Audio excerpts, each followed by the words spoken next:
আসসালামু আলাইকুম। সংবাদে আপনাদের সবাইকে স্বাগত জানাচ্ছি। আমি ফিরোজ তোহা। শুরুতেই সংবাদ শিরোনাম। বাংলাদেশের সর্বশেষ গুরুত্বপূর্ণ আপডেট সংবাদে আপনাকে স্বাগত। শুরুতেই সংবাদ শিরোনাম, পরে বিস্তারিত। শুরুতেই জানাবো, অপরাধী হাসিনাকে নিয়ে আন্তর্জাতিক চাপে ভারত। জুলাই গণহত্যা নিয়ে জাতিসংঘের তদন্ত রিপোর্ট প্রকাশের পর হত্যাকাণ্ডের মূল হোতা হাসিনাকে ফেরত পাঠাতে ভারতের উপর নতুন চাপ তৈরি হয়েছে। আগামী দিনগুলোতে এই চাপ আরও বাড়বে বলে মনে করে আন্তর্জাতিক বিশ্লেষক এবং আইনজ্ঞরা। এরপর জানাবো, র্যাবের বিলুপ্তি ঘটিয়ে আসতে পারে র্যাট। জাতিসংঘের মানবাধিকার বিষয়ক হাইকমিশনারের কার্যালয় থেকে 13 ফেব্রুয়ারি প্রকাশিত এক প্রতিবেদনে বাংলাদেশ পুলিশের এলিট ফোর্স র্যাবকে বিলুপ্ত করার আহ্বান জানিয়েছে। প্রতিবেদনে বলা হয়েছে, র্যাব গুরুতর মানবাধিকার লঙ্ঘনে জড়িত। এরপর থেকেই মূলত সরকার নড়ে চড়ে বসেছে। এদিকে ঘাতক দালাল নির্মূল কমিটির নেত্রীকে পুলিশের সোপর্দ।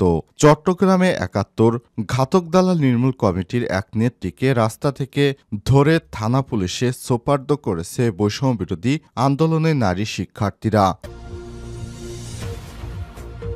জানাবো, ফরিদগঞ্জে আওয়ামী লীগের সাবেক মেয়র চেয়ারম্যান সহ ৬৪ জনের বিরুদ্ধে মামলা। চাঁদপুরের ফরিদগঞ্জে বিএনপির কার্যালয়ে দলীয় কর্মসূচি পালনের সময় নাশকতার ঘটনায় আওয়ামী লীগের সাবেক মেয়র ও উপজেলার সাবেক চেয়ারম্যান সহ ৬৪ জনের বিরুদ্ধে মামলা হয়েছে। এছাড়াও মানবাধিকার লঙ্ঘনের দায়ে এই মামলায় অজ্ঞাত আরও ১৫০ জনকে আসামি করা হয়েছে। এদিকে অস্বাভাবিক সয়াবিন তেলের দাম বৃদ্ধি পাওয়ার ক্ষেত্রে স্বাভাবিক সময়ের চেয়ে বেশি ভোজ্য তেল সরবরাহ করা হচ্ছে, জানিয়েছে সরবরাহকারীদের সংগঠন। স্থানীয় বাজারে ভোজ্য তেলের সংকট দেখা দেওয়ার পরই সংকট নিয়ে অতি সম্প্রতি নানা আলোচনা চললেও সরবরাহকারীদের সংগঠন বাংলাদেশ ভেজিটেবল অয়েল রিফাইনার্স ও বনস্পতি ম্যানুফ্যাকচারার্স অ্যাসোসিয়েশন জানিয়েছে, বর্তমানে বাজারে স্বাভাবিক সময়ের তুলনায় বেশি পরিমাণ ভোজ্য তেল সরবরাহ করা হচ্ছে। এবং সর্বশেষ জানাবো, সাত সকালে ভূমিকম্পে কেঁপে উঠল দিল্লি, বাড়ি ছেড়ে রাস্তায় বাসিন্দারা। সাত সকালে ভূমিকম্পে কেঁপে উঠল ভারতের রাজধানী নয়াদিল্লি। এ সময় রাস্তা উপরে নেমে এসেছে বাসিন্দারা। তারা সোমবার ভোর ৫টা ৩৬ ওই ভূমিকম্পের মাত্রা ছিল ৪। প্রিয় দর্শক, এতক্ষণ শুনছিলেন সংবাদ শিরোনাম, এবারে বিস্তারিত। তবে তার আগে বন্ধুরা, অনুরোধ থাকবে সংবাদটিতে একটি লাইক দিন। এই চ্যানেলে আপনি নতুন হয়ে থাকলে আমাদের সংবাদটি দেখতে দেখতে চ্যানেলটি সাবস্ক্রাইব করে রাখুন। কমেন্ট করে আপনার মূল্যবান মতামত জানিয়ে দিন আপনি বিশ্বের কোন দেশ থেকে বা বাংলাদেশের কোন স্থান থেকে আমাদের সংবাদটি দেখছেন এবং শুনছেন। এবারে বিস্তারিত। অপরাধী হাসিনাকে নিয়ে আন্তর্জাতিক চাপে ভারত। জুলাই গণহত্যা নিয়ে জাতিসংঘের তদন্ত রিপোর্ট প্রকাশের পর হত্যাকাণ্ডের মূল হোতা হাসিনাকে ফেরত পাঠাতে ভারতের উপর নতুন চাপ তৈরি করা হয়েছে। আগামী দিনগুলোতে এই চাপ আরও বাড়বে বলে আন্তর্জাতিক বিশ্লেষক এবং আইনজ্ঞরা মনে করেন।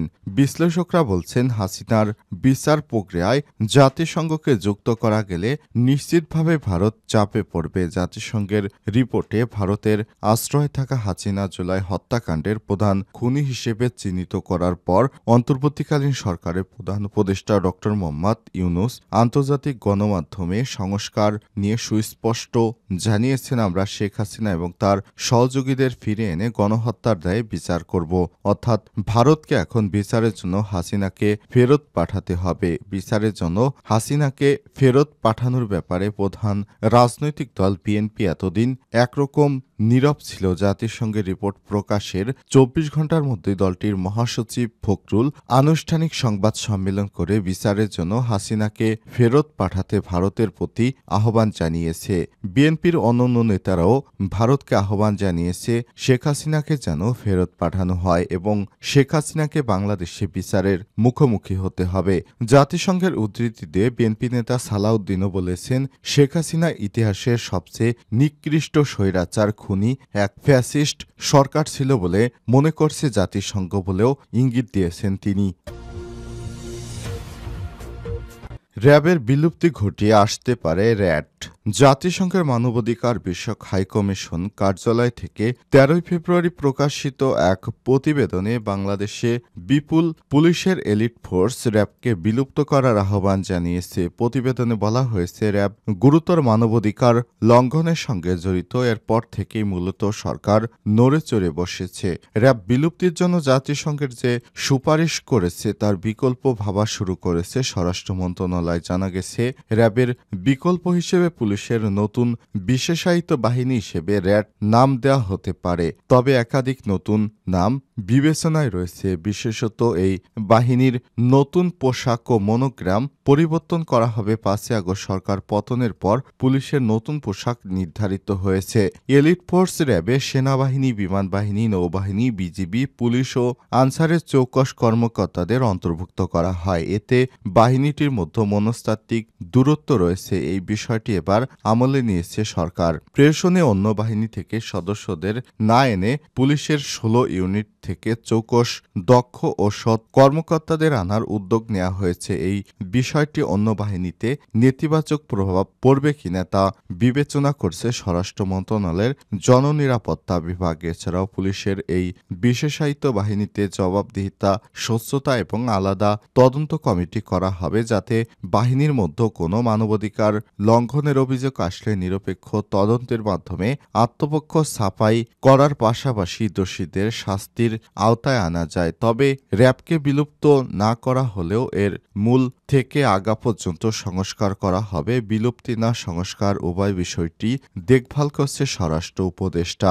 শেখ হাসিনার সময় র্যাবকে যেভাবে ব্যবহৃত হয়েছে সেভাবে আর ব্যবহার যেন না হয়, সেভাবেও সংস্কার করা হতে পারে। ঘাতক দালাল নির্মূল কমিটির নেত্রীকে পুলিশের সোপর্দ। চট্টগ্রামে ৭১-এর ঘাতক দালাল নির্মূল কমিটির এক নেত্রীকে রাস্তা থেকে ধরে থানা পুলিশে সোপর্দ করেছে বৈষম্যবিরোধী আন্দোলনের নারী শিক্ষার্থীরা। রোববার ১৬ ফেব্রুয়ারি বিকাল ৪টার দিকে কোতোয়ালি থানাধীন জিপিওর সামনে থেকে ওই নেত্রীকে আটক করা হয়। আটক হওয়া ওই নেত্রী হলেন ৭১ ঘাতক দালাল নির্মূল কমিটির মহিলা বিষয়ক সম্পাদক কানিস ফাতেমা লিমা। গত বছর মার্চে ৭৩ সদস্যের ৭১ ঘাতক দালাল নির্মূল কমিটির পূর্ণাঙ্গ যে কমিটি ঘোষণা করা হয় সেখানে তার নাম রয়েছে।